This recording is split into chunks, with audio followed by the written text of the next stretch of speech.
नमो नमः। श्रीमद् वाल्मीकि रामायणम् अयोध्या कांडम 11 सर्गः। दशरथ का परिताप।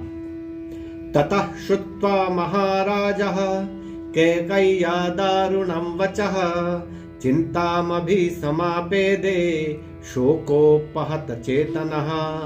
कैकेयी के इन कठोर वचनों को सुनकर महाराज दशरथ बहुत चिंतित हुए और शोक से मूर्छित हो गए। चिरेण तु नृपः संज्ञां प्रतिलभ्य सुदुःखितः कैकेयीम् अब्रुवत् क्रुद्धः प्रदहन्येव चक्षुषा। देर तक मूर्छित रहकर जब वे सचेत हुए तो अत्यंत दुखी हुए और क्रोध में भरकर कैकेयी को इस प्रकार देखा मानो उसे भस्म कर देंगे।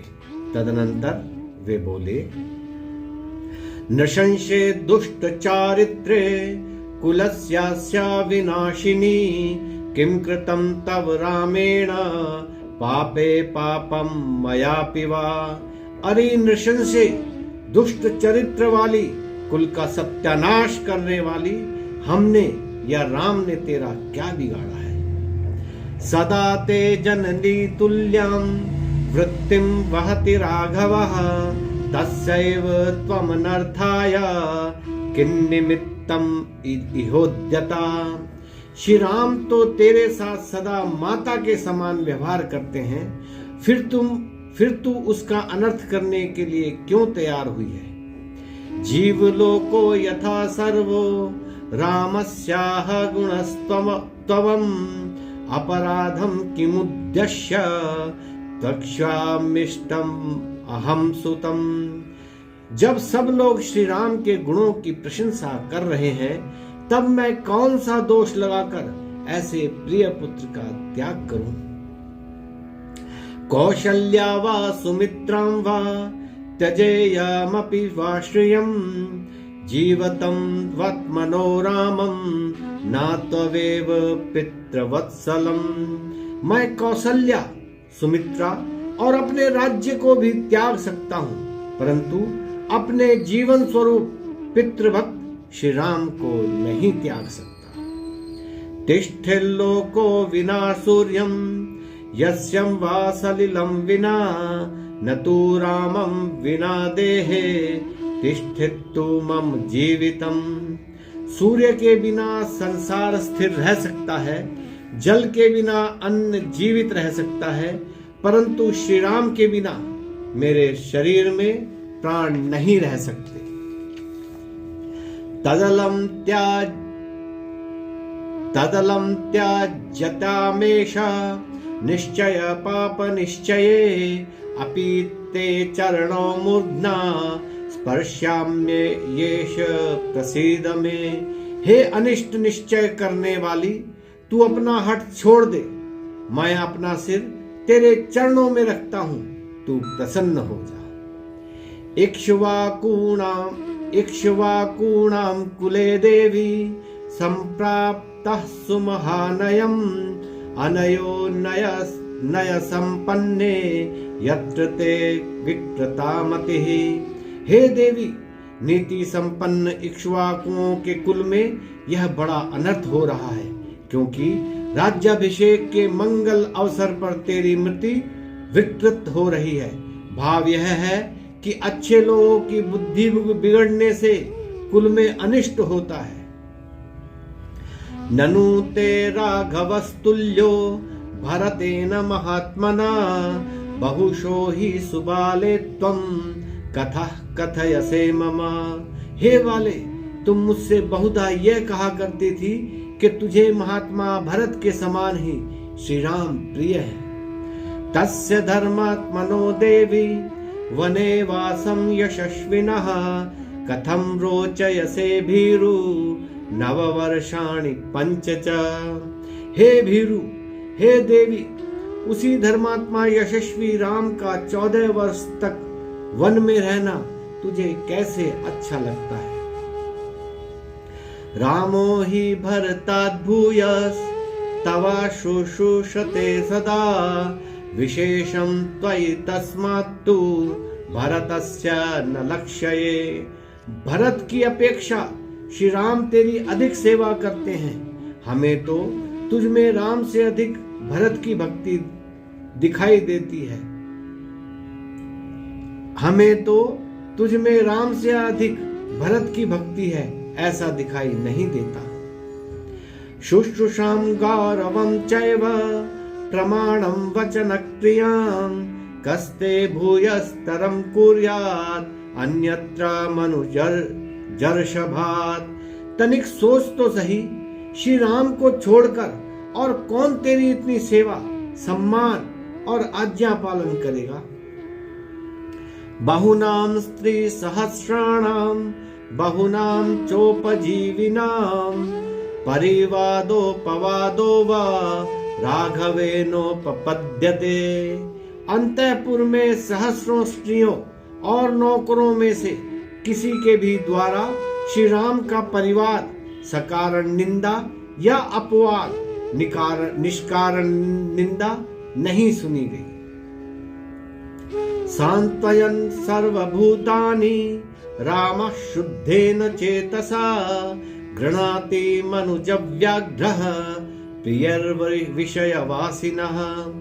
मनुज श्रेष्ठ श्री राम शुद्ध मन से सब प्राणियों को सांत्वना देता हुआ देशवासियों को प्रिय कार्यों से अपने वश में रखता है। सत्येन लोकान् जयति दीनान् दानेन राघवः गुरुन् शुश्रूषया वीरो धनुषायुधि शास्त्रवान। श्री राम प्रजा को सत्य से, दीनों को दान से, गुरुओं को सेवा से और युद्ध में शत्रुओं को धनुष द्वारा जीतता है।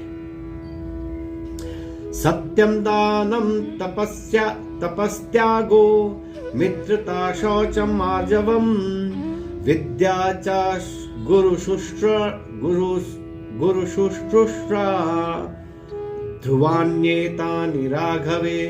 सत्य, दान, तप, त्याग, मैत्री, पवित्रता, सरलता, विद्या और गुरुओं की सेवा, ये सब गुण श्री राम में निश्चय ही विद्यमान है। तस्मिन्नार्जव संपन्ने देवी देवोपमे कथम पापमाशंससे राम महर्षि समतेजसे। हे देवी, विनय युक्त, देवों के समान उपमा वाले और महर्षियों के समान तेजस्वी श्री राम को तू वनवास का क्लेश क्यों देना चाहती है।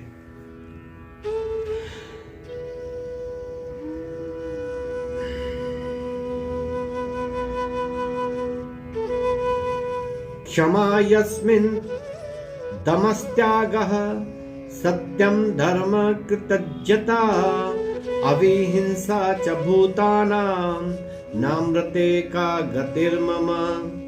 जिस राम में क्षमा, तप, त्याग, सत्य भाषण, धार्मिकता, कृतज्ञता और प्राणियों के प्रति अहिंसा का भाव जैसे अलौकिक सद्गुण विद्यमान है, उस राम के बिना मेरी क्या दशा होगी।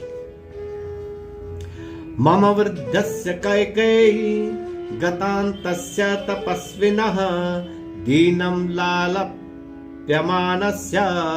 कारुण्यं कर्तुमर्हसि। हे केकय, मैं वृद्ध हूँ, मेरा अंत समय निकट है। इस समय मेरी अवस्था शोचनीय है। मैं तेरे समक्ष गिड़गिड़ा रहा हूँ, तू मेरे ऊपर दया कर। पृथिव्यां सागरान्तायां यत्किंचित्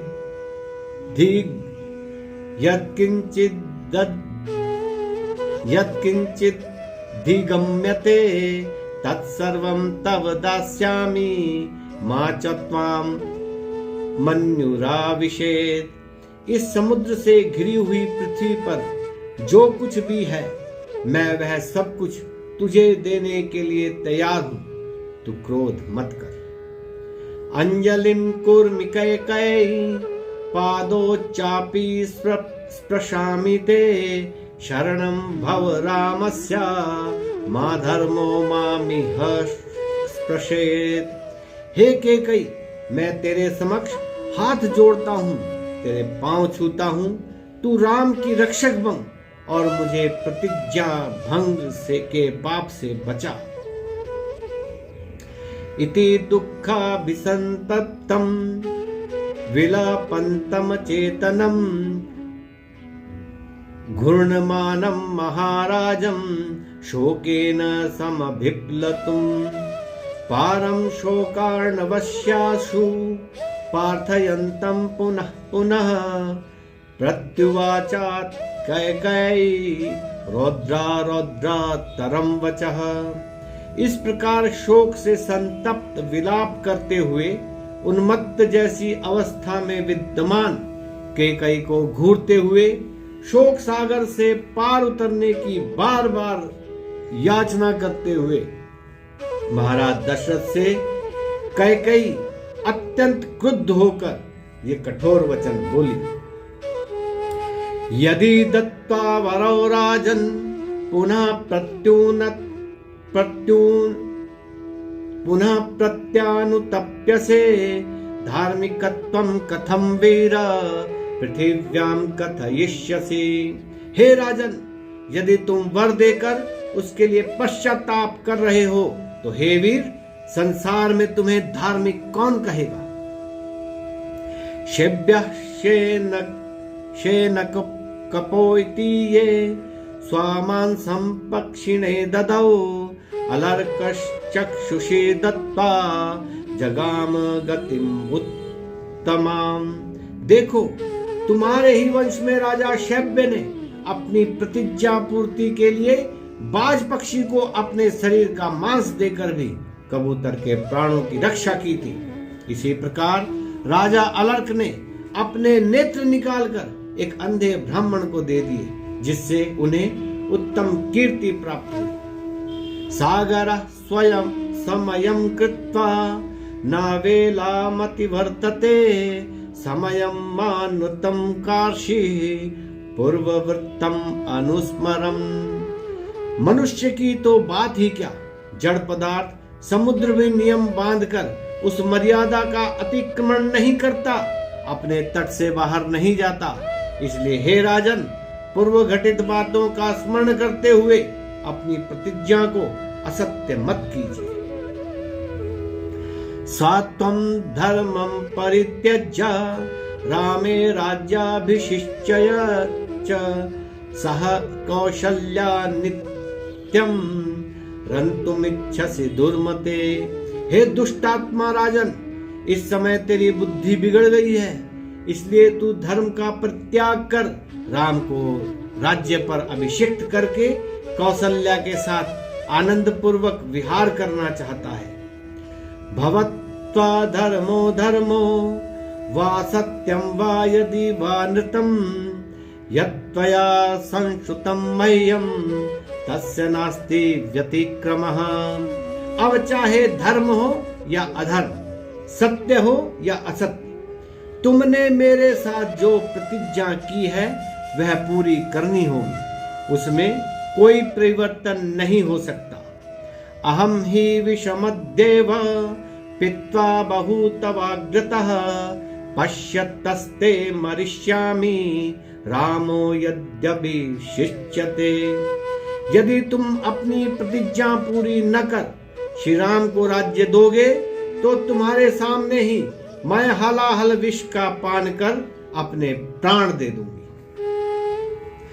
भरतेनात्मना चाहम शपेते मनुजाधिपा यथा नान्येन तुष्येय अमृते राम विवासनात्।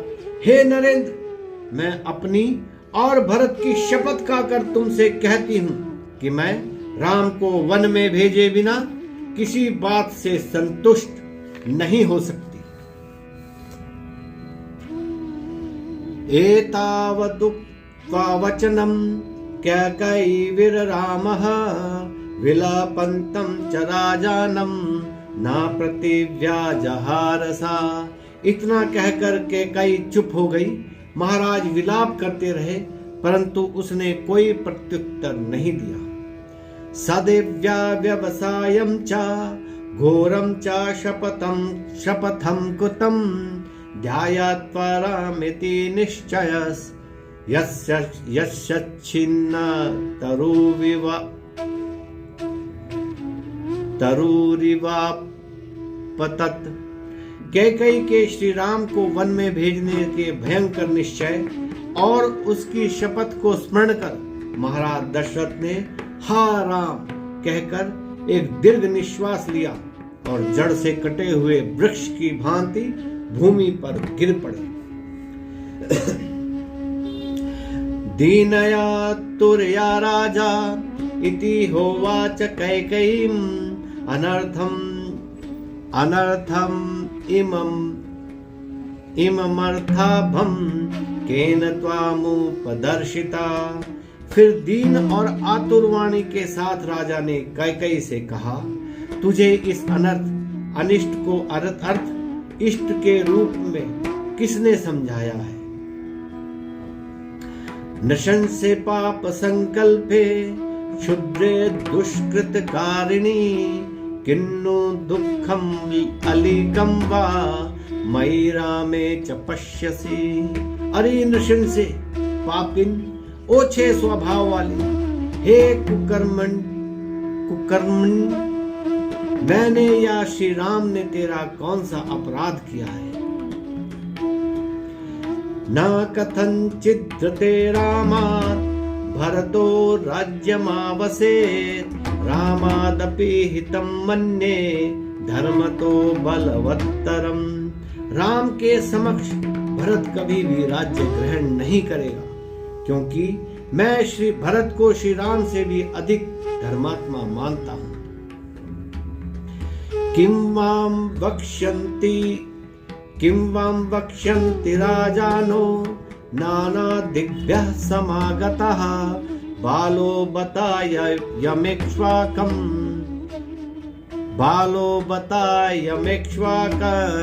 चीरं राज्यमकारयत्। देश देशांतरों से आए लोग मुझे क्या कहेंगे?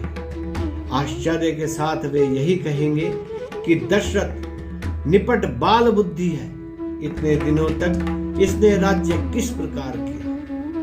किं मां वक्ष्यति कौशल्या राघवे वनमास्थिते किं चैनां प्रतिवक्ष्यामि कृत्वा विप्रियम् अदृश्यमं प्रियम ईदृशम।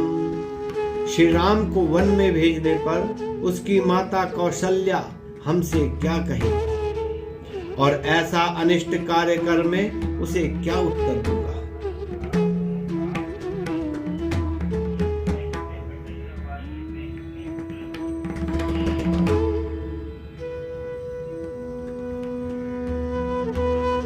यदा यदा च कौशल्या दासीवच्च सखीवच्च भार्यावद्भगिनीवच्च मातृवच्चोपतिष्ठते सततं प्रियकामा मे प्रियपुत्रा प्रियं वदा न मया सत्कृता देवी सत्कारार्हा कृते तव।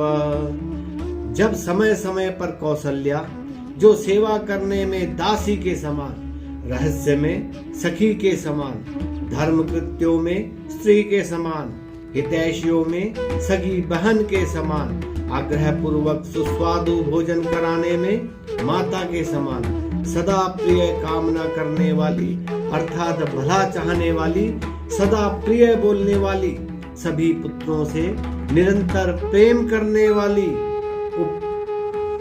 उपस्थित होती रही है, तब तब हे देवी, सत्कार करने योग्य होने पर भी मैंने तेरे कारण उसका सत्कार नहीं किया। कहीं तू यह न समझ ले कि मैं तुझसे प्रेम नहीं करता। इदानीं तत् तपति मां यन्मया सुकृतं त्वयि अथ व्यञ्जनोपेतं भुक्तमन्नम् इवातुरम। तेरे प्रति मैंने जो सद्व्यवहार किया था उसका आज मुझे उसी प्रकार पश्चाताप हो रहा है जिस प्रकार स्वादिष्ट किंतु कुपथ्य भोजन कर रोगी को पश्चाताप। अनार्या इति मामार्या पुत्र विक्रायिकं ध्रुवं धिक्कारिष्यन्ति रथ्यासु सुरापम ब्राह्मणम यथा। हा आर्य अर्थात श्रेष्ठ पुरुष अब मुझे अनार्य और पुत्र विक्रेता कहकर उसी प्रकार धिक्कारेंगे जिस प्रकार सुरापान करने वाले ब्राह्मण को लोग गली कूचे में सर्वत्र धिक्कारते हैं। तम तु माम जीवलोकोऽयं नूनमाक्रोष्टुमर्हति बालिशो बत कामात्मा राजा दशरथो भृशं स्त्रीकृते यः प्रियं पुत्रं वनं प्रस्थापयिष्यति। अवश्य ही सारा संसार यह कहकर हमारी निंदा करेगा कि राजा दशरथ बड़ा कामी और लड़क बुद्धि वाला है जो स्त्री के कहने से अपने प्यारे पुत्र को वन में भेज रहा है। वेदश्च ब्रह्मचर्यश्च गुरुभिश्चोकपर्कर्षिता भोग काले महत्वक्षम पुनरेव प्रपत्स्यते। वेद के स्वाध्याय, ब्रह्मचर्य आदि व्रतों के धारण और गुरुओं की सेवा से जिसका शरीर कृश हो गया था, अब गृहस्थाश्रम में जब उसके शरीर के हिष्ट पुष्ट होने का समय आया तब उसे फिर शारीरिक कष्ट उठाने पड़ेंगे। सावनम प्रवजेत्युक्तो वाढमित्येव वक्ष्यति राघवे हि वनं प्राप्ते सर्वलोकस्य धिक्कृतम्। वन जाने के लिए कहते ही बहुत अच्छा ही कहेगा और श्री राम के वन जाने पर सब लोग मुझे ही धिक्कारेंगे। कौशल्यां च सुमित्रां च मां च पुत्रैस्त्रिभिः सह प्रक्षिप्य नरके सत्वं कैकेयी सुखिता भव। हे कैकेयी, तुझे कौशल्या, सुमित्रा और तीनों पुत्रों को दुख में धकेल कर तू सुखी हो। प्रियं चेद भरतस्य तद राम प्रवाजनं भवेत् मास्मा में भरतः कार्षेत् प्रेत कृत्यम गतायुषः। यदि श्री राम का वन गमन भरत को प्रिय लगे तो जब मैं मर जाऊं तब भरत मेरा दाह कर्म संस्कार न करे। मृते मयि गते रामे वनम पुरुष पुंगवे सेदानिं विधवा राज्यम सपुत्राकार यिष्यसि। जब मैं मर जाऊं और पुरुष श्रेष्ठ राम वन में चला जाए तब तू विधवा होकर अपने पुत्र सहित राज करना।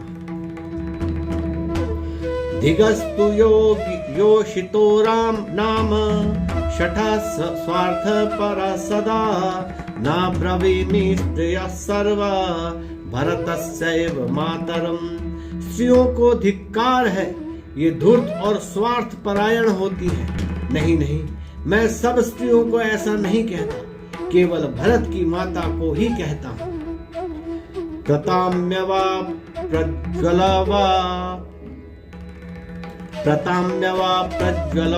प्रज्वलवा प्रणश्यवा सहस्रो वा स्फुटितां महिं व्रज न ते करिष्यामि वचा सुदारुणं ममाहितं केकय राजपांसने। अरे केकय राजकुल कुल कलंकिनी, चाहे तू उदास हो, चाहे कुपित हो अथवा जलकर मर जा, तू विष खाकर मर जा, चाहे पत्थर से सिर फोड़, चाहे पत्थर से सिर फोड़ डाल अथवा गड्ढा खोदकर पृथ्वी में समा जा, परंतु तेरी इस कठोर बात को जिसके करने में मेरा सरासर अहित है मैं कभी न मानूंगा। न जीवितं मेऽस्ति कुतः पुनः सुखम विनात्मजे नात्मवतः कुतो रतिः। ममाहितं देवि न कर्तुमहर्षि स्पर्शामि पादावपि ते प्रसीद मे। श्री राम के बिना मैं जीवित नहीं रह सकता। फिर सुख और प्रीति की तो चर्चा ही व्यर्थ है। हे देवी देख, अब भी मान जा, मेरा अनिष्ट मत कर। मैं तेरे पैरों में पड़ता हूँ, मुझ पर प्रसन्न हो। सभूमि पालो विलपन्नाथवत् स्त्रिया गृहीतो हृदयेति मात्रया। पपात देव्या शरणो प्रसारिता भाव संस्पर्श्य यथा तुरस्तथा। जब धमकाने और खुशामद करने पर भी कैकेयी न मानी, तब महाराज दशरथ अनाथों के समान गिड़गिड़ाते हुए और अपने हृदय को कैकेयी के अधीन कर उसके फैलाए हुए चरणों को छुए बिना वैसे ही मूर्छित होकर पृथ्वी पर गिर पड़े, जैसे मरणोन्मुख रोगी मूर्छा आने पर गिर पड़ता है। नमो नमः।